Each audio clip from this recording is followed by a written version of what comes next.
Hello, my most important friends. We arrived in Belize on a morning that smelled of salt and had a breeze like a handkerchief drying on the porch. The RV stopped on the edge of San Ignacio, a town not too close to the ocean, but home to a marine conservation organization I'd heard about in an old newspaper article.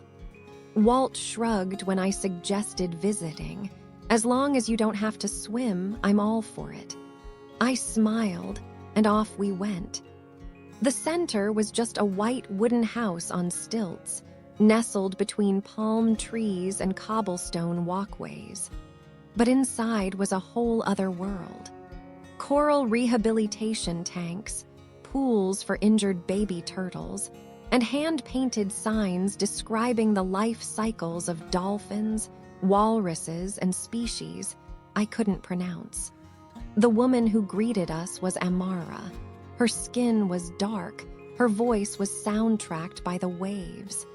When she realized we were strangers here out of curiosity, she just smiled.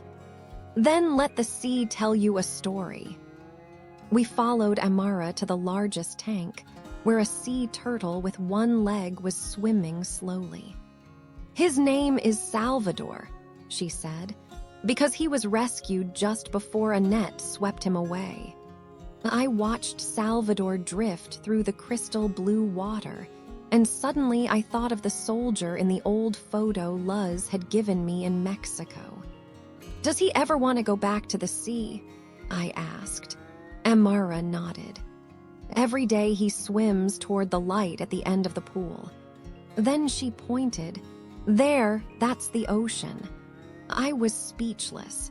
It wasn't just humans who had memories. Perhaps even silent creatures like Salvador carried unfulfilled promises. Walt stood by the pool for a long time. Then he said, "You see, even turtles miss home, and I keep walking." I replied, "Maybe it's because I miss home that I keep walking." That left us both silent for a long time. That afternoon, we were invited to join a trip to release baby turtles into the ocean. The creatures were so tiny and fragile that strong winds could blow them over. Amara gave each of us a basket and said, "Don't help them too much. They need to crawl toward the water to remember their way back." Walt frowned. "Even when they're tired?" Amara nodded. "If they don't try from the beginning, they won't survive in the ocean." I held a little turtle in my hand, my fingers shaking, and it was as quiet as a newly hatched secret. I put it down on the sand. It crawled very slowly. The sand was hot. The waves were still far away. But it did not stop. I don't know why, but I cried. Walt didn't ask anything, just handed me a handkerchief. I looked at the dozens of little turtle tracks stretching out to the sea and said, "Maybe we all have to learn to walk alone to get to where we belong." That night, I didn't take pictures, but I wrote in my notebook, "Belize is not just about the sea. It has the guardians of the sea." And the little creatures reminding me that the most fragile thing is the strongest thing in the world. Amara led us to a large tank in the back room. There, a single large turtle was swimming slowly in circles, as quiet as if the whole world had forgotten him. "His name is Salvador," Amara said, gently brushing back a strand of hair blown back by the wind. We found him trapped in a discarded fishing net, missing his left leg. There was almost no hope, but he lived. Salvador turned toward the light. At the end of the tank, there was an opening to let in the afternoon sunlight. I followed the sunlight and suddenly thought, perhaps the creatures that have been close to death are the ones with the strongest desire to live. Amara smiled as if reading my thoughts. Every afternoon, he swims there. Not because he is looking for a way out, but because he remembers the way back. Walt stood silently beside me, his eyes fixed on the water. I knew he was thinking of somewhere else. Maybe the old battlefield or the little house where children once laughed.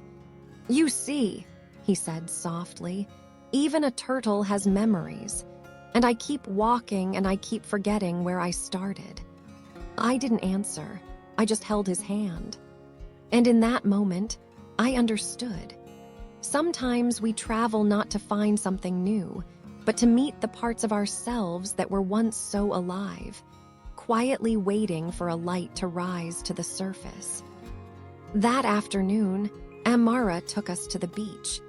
In her hands was a woven palm basket containing more than 24 baby turtles, so small that I could hold 2 of them in my palm and still feel empty.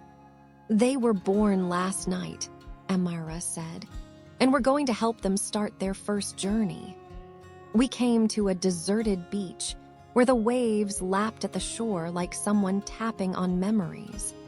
The sand was hot underfoot. The sun was gone, but the wind still carried the salty scent of broken seaweed.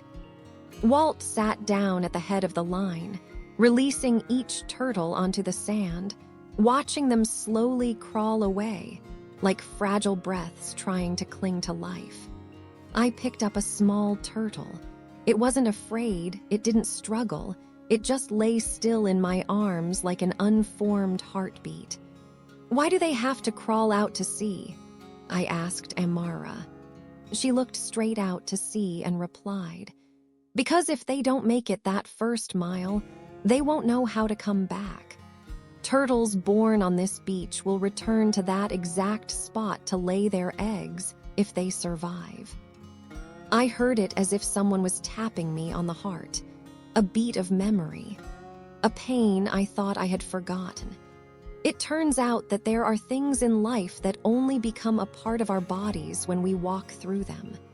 Like hurt, like gratitude, like memories. When the last turtle crawled to the surface and disappeared into the waves, I stood still for a long time. Walt said nothing. He just walked over to me, took my hand, and squeezed it gently. On the way back, Amara gave each of us a small stone, a natural shape, rough, nothing special. "This is for the day when you forget where you came from," she said. "Hold it in your hand. The familiar feeling will guide you home." That night, in the RV, I took the stone out and placed it next to Salvador, the little statue I had kept from Guatemala. Side by side, they were like 2 sides of a journey.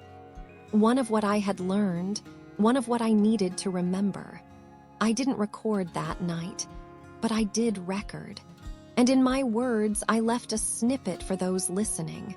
Maybe you're on a journey to find yourself. Maybe you've forgotten where you started. But I believe there's a sandy beach, a salty road, a quiet place in the middle of a noisy world waiting for you to turn around. And you don't have to know the way.